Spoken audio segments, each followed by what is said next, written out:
Ahoj, volám sa Dominik a vítam ťa pri počúvaní môjho podcastu s názvom Filozofia na každý deň. Tak, dnes je 17. november, pripomíname si veľmi zaujímavý sviatok a vlastne nemalo by to byť len o nejakom burácaní z tribún a hlasných pokrikov či pískaní. Malo by to byť opätovne trošku nejaké hlbšie zamyslenie sa vlastne nad tou realitou, akú momentálne žijeme všetci v našej spoločnosti, a môžeme tam dať aj nejaký ten globálny aspekt, pretože keď sa nad tým zamyslíme, tak týmito podobnými záležitosťami žijú aj ľudia v iných častiach sveta a skutočne tu sa treba zamýšľať nad vecami, ktoré pôsobia a sú vzájomne prepojené. Tento sviatok je veľmi dôležitý a budem ho nazývať sviatkom, pretože zaslúži si proste svoje miesto. Povedal by som, mohol by to byť sviatok v prvej trojke, v prvých nejakých troch veľkých záležitostiach, ktoré my tu na Slovensku oslavujeme. No a tu sa treba vlastne zamyslieť nad jeho významom a prepojením s tou slobodou, ako som teda začal rozprávať o tej slobode.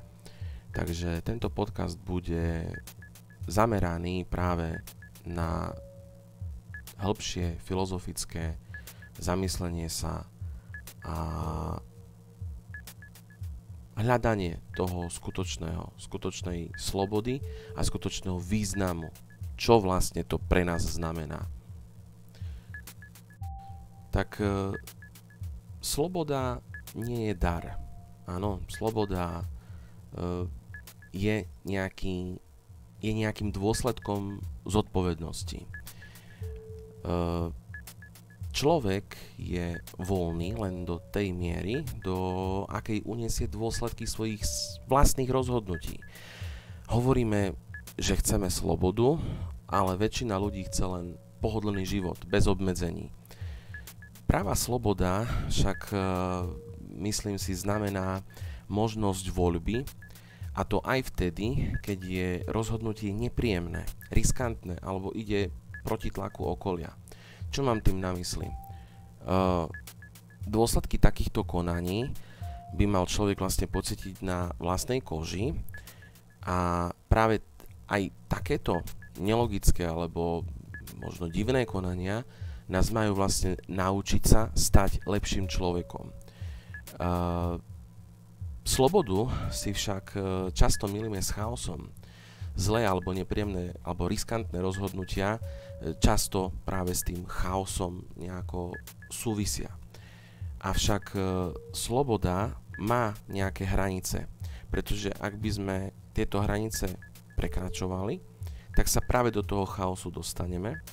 No a stane sa to, že vlastne chaos vyhrá nad tou slobodou a tým pádom tá sloboda prestane koniec koncov existovať. Najväčším nepriateľom slobody nie je štát, ako by sme si mohli myslieť.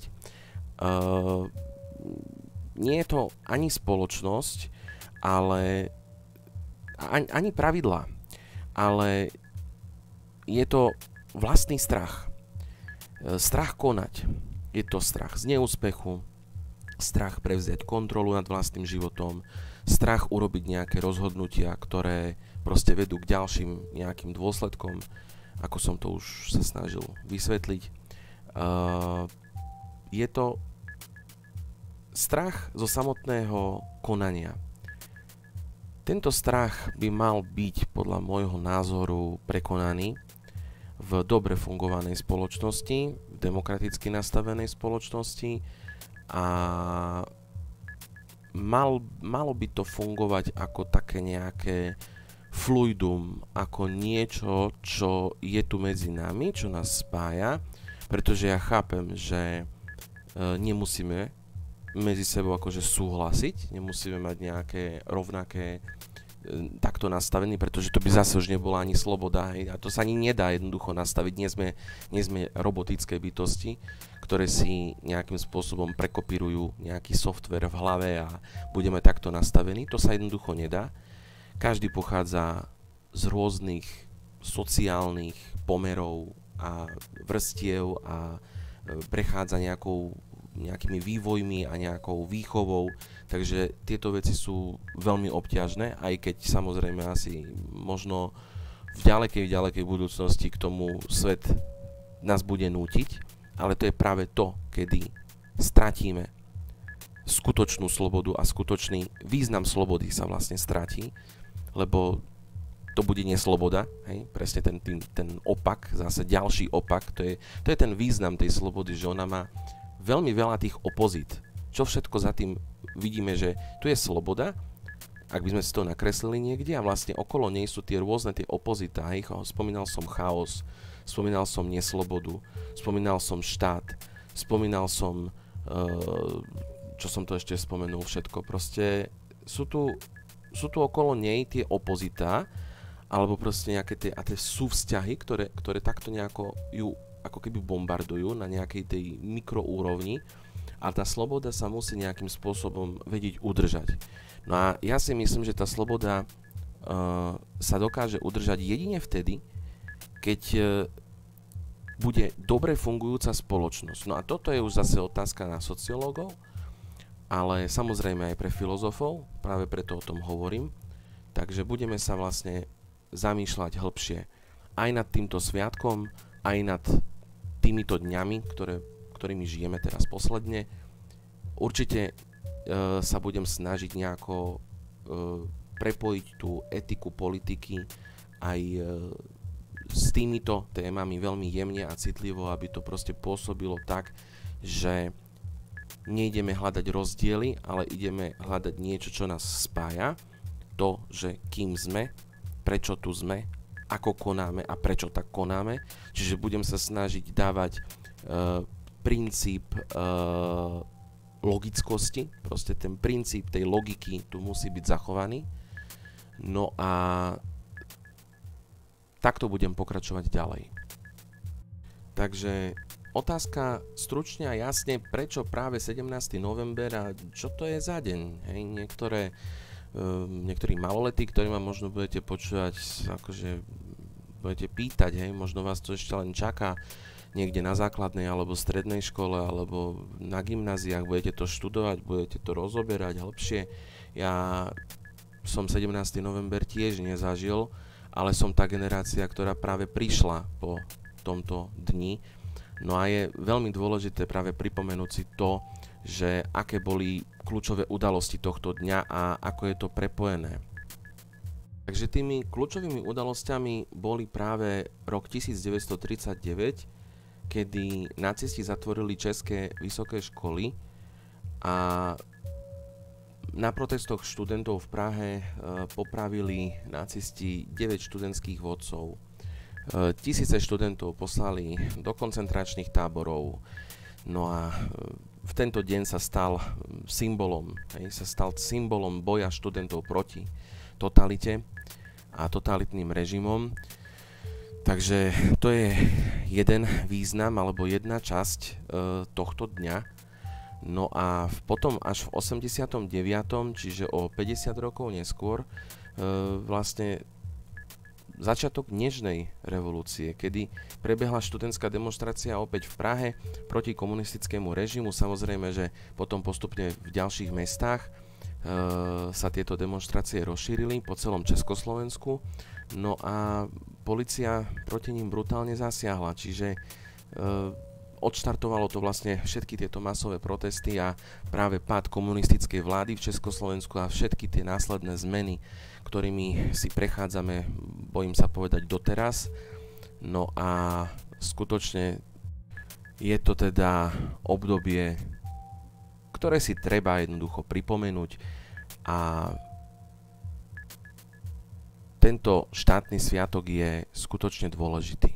Dôležitým dňom pre našu históriu, pre obidva národy a myslím si, že aj z globálneho hľadiska je to v dnešnom svete veľmi, veľmi podstatný deň, kedy si treba tú slobodu a demokraciu pripomínať. Zvlášť vedieť, pochopiť alebo nejakým spôsobom vedieť, nájsť, ktoré režimy a ktoré sú alebo nie sú demokratické vo svete. Myslím si, že toto je základné učivo už na stredných školách. By to tam malo byť niekde podľa mňa zaradené. Takže vedieť nejakým spôsobom pochopiť, že tá sloboda a demokracia nie je všade a že o tú slobodu a demokraciu a spoločnosť treba jednoducho stále nie že bojovať, to je veľmi silné sloveso, ale treba si ju vlastne uvedomovať, treba ju tvoriť, treba ju žiť. Čiže ak niekto nad týmito témami mávne rukou, tak je odsúdený na neslobodu, de facto. A to si treba uvedomiť. Toto je taká tá základná myšlienka, ten princíp. K tomu sa to tiež jednoducho viaže. Takže tu sa musíme zamyslieť nad základným problémom, o ktorom už niekoľko minút rozprávam, a to je teda myšlienka tej slobody a čo pre každého znamená. Každý si vie slobodu vysvetliť po svojom. Ja by som to zhrnul do niekoľkých bodov. Tak pre niekoho to môže byť možnosť žiť podľa seba. Znamená to vybrať si životný smer bez toho, aby to za nás určoval štát, cudzí režim alebo nejaký tlak inej skupiny ľudí alebo hocičo iné. Proste žiť podľa seba. Ďalšou možnosťou to môže byť zodpovednosť za vlastné rozhodnutia. Tá sloboda je jedna z hodnôt, jedna z etických hodnôt, ktoré sú poprepájané s ďalšími etickými hodnotami. A to je práve zodpovednosť. O nej sa budeme ešte baviť na budúce. Ale tá zodpovednosť je veľmi dôležitá a súvisí so slobodou. Skoro by som povedal, dával by som tam nie pomočku, ale rovná sa. Sloboda rovná sa zodpovednosť. Takže tu vlastne musíme byť zodpovední za to, čo robíme, kam sa posúvame. Ďalšou možnosťou, ako si vyložiť tento termín a nie obyčajné slovo, je v podstate právo povedať svoj názor bez strachu. Čiže nie je to úplne samozrejmosť všade vo svete, no a naši rodičia, starí rodičia za toto niesli následky. Takže aj za kritický názor mohol byť aj veľmi, veľmi slušný, tak niesli rôzne typy trestov a následkov, ktoré mali teda skôr nejakú negatívnu konotáciu. Ďalšou možnosťou je to, čo si dnes už ani pomaly väčšina z nás neuvedomuje, a to je práve sloboda pohybu, práce, vzdelania, to, že sa pohybujeme cez hranice ako keby nič. Veľakrát proste ideme autom, autobusom, vlakom, prejdeme cez tie hranice a vôbec si to ani neuvedomujeme, že tam niekedy stal nejaký ostnatý plot alebo nejaká stráž, vojaci alebo pohraničiari, ktorí vás proste museli najskôr skontrolovať, všetko ste museli precliť, hej, čiže zaplatiť za ten tovar, ktorý si nosíte, potom boli rôzne kvóty a tak ďalej, hej, čiže bolo to neslobodné. Dnes si môžete ísť nakúpiť do Maďarska, do Poľska, donesiete si hocičo a nikto vás nikde neskontroluje, takže to je veľmi veľká sloboda. Ďalšou možnosťou je sloboda od manipulácie, od strachu, od toho, že robíme, teda, že skutočná sloboda nie je len robiť si, čo chcem, áno, lebo niekto si to veľmi spája s tým, že ja som slobodný a môžem si robiť čokoľvek. No nie. Ono, ako som to povedal už niekde na začiatku, že jednoducho tá sloboda má svoje hranice. Takisto aj iná etická hodnota ako práve tolerancia tiež má nejaké hranice, pretože ona by potom sama seba negovala. Áno, proste zo slobody by sa stala nesloboda a z tolerancie by sa stala netolerancia. Jednoducho sú tu isté hranice, ktoré treba jednoducho dodržiavať principiálne. No a potom tu máme ešte takú nejakú možnosť pochopenia tej slobody ako každodennej voľby. Čiže nie je to len udalosť, ktorá sa deje raz v roku, ale je to každodenný postoj k tomu, ako žijeme, ako konáme. Či konáme dobro, či konáme zlo, ako sa správame voči druhým, ale v konečnom dôsledku aj voči sebe. Tak a ja ti ďakujem, že si sa dopočúval až sem. Bolo to, zdá sa mi, veľmi rýchle, veľmi stručné a o tejto téme sa dá baviť skutočne na hodiny dlho, lebo nie je to téma na jeden dielny podcast, takže určite k tejto téme budem dávať nejaký špeciálny bonus, ktorý si budeš môcť vypočuť na mojom Patreone.